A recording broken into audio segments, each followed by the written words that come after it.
I'm Zibing Yuan. I speak here on behalf of the local organizing committee of the 5th RAQM. Well, almost every slide of my presentation were extracted from the slides of the speakers in the RAQM. So I'm sorry that some of the slides are still in Chinese because the workshop ended yesterday, so I have no time to translate it. Okay.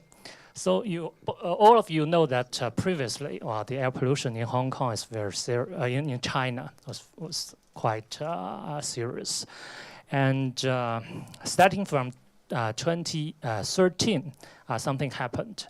The most important thing is the implementation of this air pollution prevention action plan in China. We call APPAP.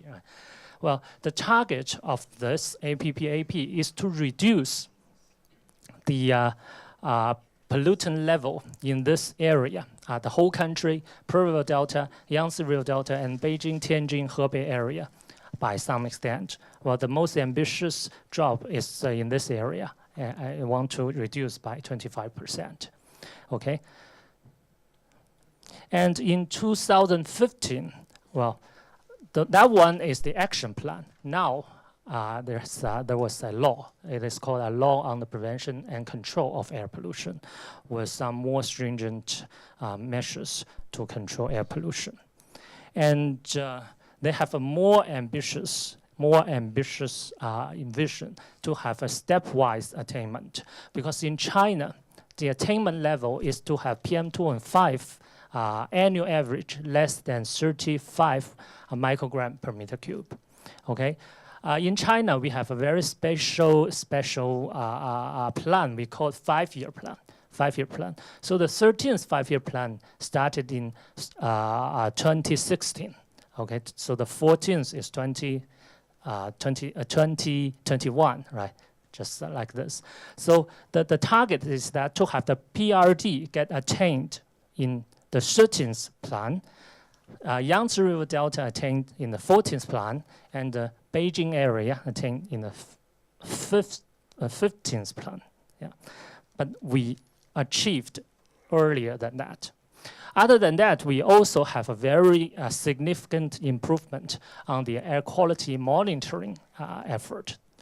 You can see that in the original, well, this is the station we call nation-controlled station. Nation control station.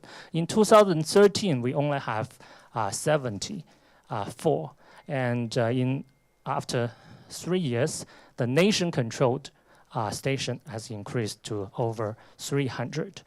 If you count the province-controlled or the city-controlled station, it will be several thousands across the entire country. So now, the number of stations, I would say that China probably is the country with the densest monitoring stations in the world now. So the development is quite fast. So what's the result? If this figure shows the pollutant concentrations over the past 4 years, from 2013 to 2016. Okay, sorry. You can see that PM2.5 is the pollutant we concern most. You can see that in all areas, the whole nation, Beijing area, Yangtze River Delta, and Pearl River Delta, the dropping degree were all more than 30%. 30%. All this happened in 3 years. So I would say that this is probably the most rapid improvement of air pollution in the world, because we only have 3 years and the economic development is still that rapid. Okay, so I would say that this is a very good, very large achievement. Well, the only worsening pollutant is the ozone. You can say that ozone is still increasing. Well, ozone is a more difficult is that pollutant to solve. They need more efforts, because in the US or Europe, it takes decades to solve the ozone problem, because ozone is not emitted directly from the sources. It's a secondary pollutant formed in the atmosphere. the air pollution, the formation of air pollution is actually quite difficult. So actually China has funded quite a lot of scientific project to investigate the formation and to control of air pollution. Okay, so as a scientist in China, we are very happy now because we don't need to worry about any funding. They're full of fundings to support us to get this kind of research. So you can see this is the degree of funding.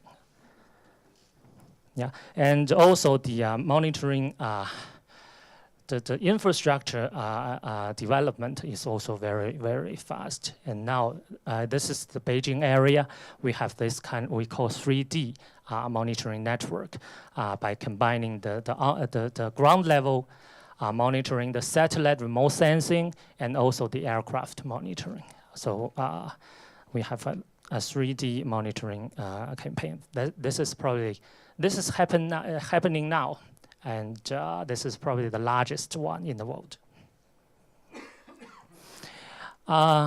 So from the past experience, we actually summarized some of the technical needs for air quality continuous improvement. So the main emphasis would transfer from the current just to tackle the what we call fog haze weather, to the synergistic control of ozone and PM2.5, because ozone is still in an increasing trend. So this is very important. So how to reduce pollution? We will transfer from the original end of pipe control to the whole process control. And there's also some of the transfer in the administrative process and also technological process. So we want to establish an innovation chain of basic research, from basic research to R&D, and then to demonstrate how to apply to the air pollution control. So let me give you two examples. The first one is Shenzhen. It's quite close to us. This is the number of haze days. Haze days was just defined as a particular day with average visibility less than 10 kilometer, with RH less than 80%, I think so. So this is the trend in the past more than 20 years. So this year, 2004, was the worst year, was more than half of the time haze day. But in this year, last year, that's only less than months. So the improvement was quite drastic. And what we have done, Shenzhen target PM2.5 as the core of air quality management. So all the control measures are targeting on PM2.5. So we have some of the industrial structure adjustment, and also the regional co-prevention and co-control, the major industrial regulation, and also the energy structure optimization. And they also have some of the very important message. They sign agreement between MEP, most of Ministry of Environmental Protection, and Guangdong provincial government to have PM2.5 concentration in Shenzhen achieve WHO interim target 2 by 2020. Interim target 2 is 25 microgram per meter cube. So this is probably the most ambitious target in China, because Shenzhen is a fast developing city with GDP currently more than Hong Kong, right? So it has this level of air pollution, I think is quite ambitious. So just give you some example of the control measures. For the vehicle emission control, they eliminate those yellow label cars, so just refer to those gasoline vehicles using pre-Euro 1, or get diesel vehicles using pre-Euro 3 fuels, okay? So I will not go into detail. I think that this one is pretty worthwhile to let you know that all the buses in Shenzhen will be electrified. All the buses, okay? They required to do that, okay? And also other the very stringent control measures. So this is the target. They want to, by 2020, to reduce the NOx emission by 100,000 tons, PM2.5 by 28,000 tons, and also VOC by 35,000 tons. VOC is quite important because VOC is the precursor of ozone. So they also target specifically on VOC. This is quite, I would say, quite advanced from in the entire world, because they, well, in the other developing countries, there's no control measures specifically targeting on VOC. They have a lot of control measures: furniture, manufacturing, building, decoration control, vehicle manufacturing control, in the maintenance process, and also in the container terminal, because it's also the shipping industry is quite advanced there, and printing and packaging. So in the past 8 years, the VOC emission has dropped more than half. Okay, so with more stringent control, VOC emission will further drop. Another example is in Beijing. Well, this is a pretty, another, I think I would say very good example, because Shenzhen originally is quite clean. Beijing is a little bit serious. And Beijing also, I would say, achieved quite a lot. If you look at this figure, this is in Beijing. PM10, because monitoring record is quite long. In the past 20 years, it dropped around half, less than half. PM2.5, since they started to monitor 3 years before, it dropped. Okay, this all happened along with this rapid economic growth. Okay, the economy grows more than 10 times, and the pollution level drops down. In the recent 4 years, because we emphasize that much that in 2013, the action plan was implemented. So in the recent 3 years, you can see the general improvement trend. In China, we have some of the excellent condition, good condition, and light pollution, moderate pollution, heavy pollution, serious pollution. Those, yeah. So the number of good condition days has already, yeah, get higher, yeah. And we also have the calendar. So this is 2016. So you can see that we have longer period with good air quality in Beijing. And the scientific monitoring also helps a lot, because in Beijing, the concern is the pollution episode, the heavy pollution days. On those days, the pollution is really bad. It's disaster. So how to lower the pollution level on those days is the most concern. So by this kind of 3D and more advanced monitoring, we can facilitate pollution emergency control, just implemented specifically on those days to lower the peak pollution levels. Okay, there are also some of the comprehensive control measures. Because of time, I will not go into detail.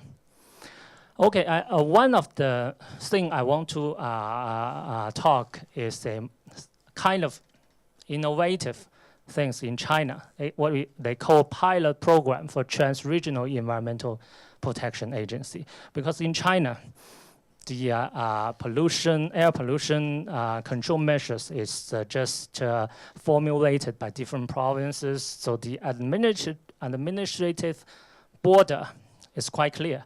But in this area, because of the regional air pollution characteristic, they want to have a unified planning, standard, EIA monitoring, and law enforcement across the entire North China plain. And in this year, they are thinking to have an air quality management bureau for this area, directly under MEP, Ministry of Environmental Protection of China. Okay, so this is, I would say, an institutional innovation in China. Well, in this fifth RAQM, yeah, just as Jeannie introduced, we have a clean air forum of the Great Bay Area, just in this area. And Mr. C.Y. Leung gave a keynote speech in this area.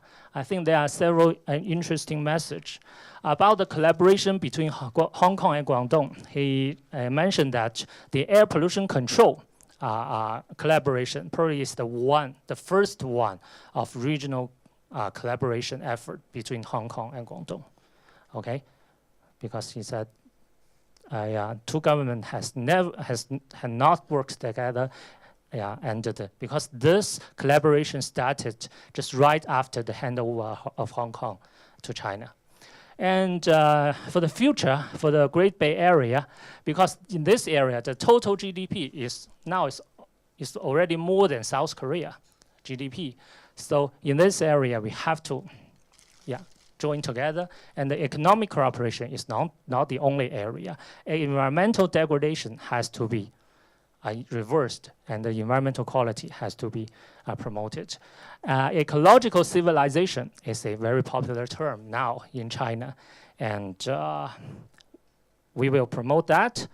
And all the speakers achieve some of the main points in this Great Bay Area Forum.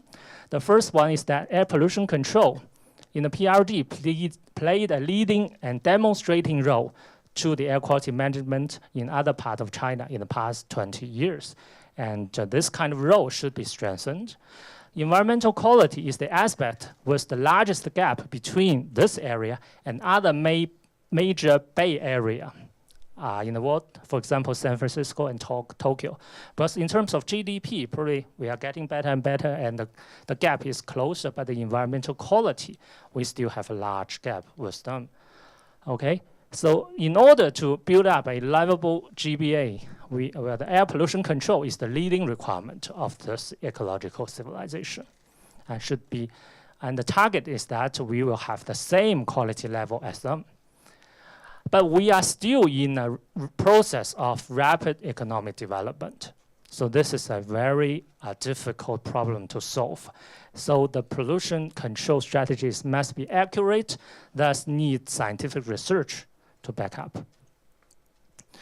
Guangdong and Hong Kong have already built up a very good research collaboration in terms of prevention and control in the past years. Such a collaboration needs to be strengthened. And it is recommended to set up a scientific think tank so that together all the intelligence from different stakeholders for a better air quality management. And more importantly, this control should be performed in a more regionally unified measure, just as Beijing and Beijing area. On the premise of this one country, two systems, some novel institutional system should be considered. Okay, this experience can be used for reference in other developing areas, along with the Belt and Road, so that to enhance China's impact and soft power of the world. This ecological civilization concept was specified in President Xi Jinping's speech. So this is actually the change of national development model. It just is not a simple, just want to fix the air pollution problem. So we can envision that with the change of thinking, the environmental pollution problem, not only in the Great Bay Area, but for the entire China, will be improved. Thank you.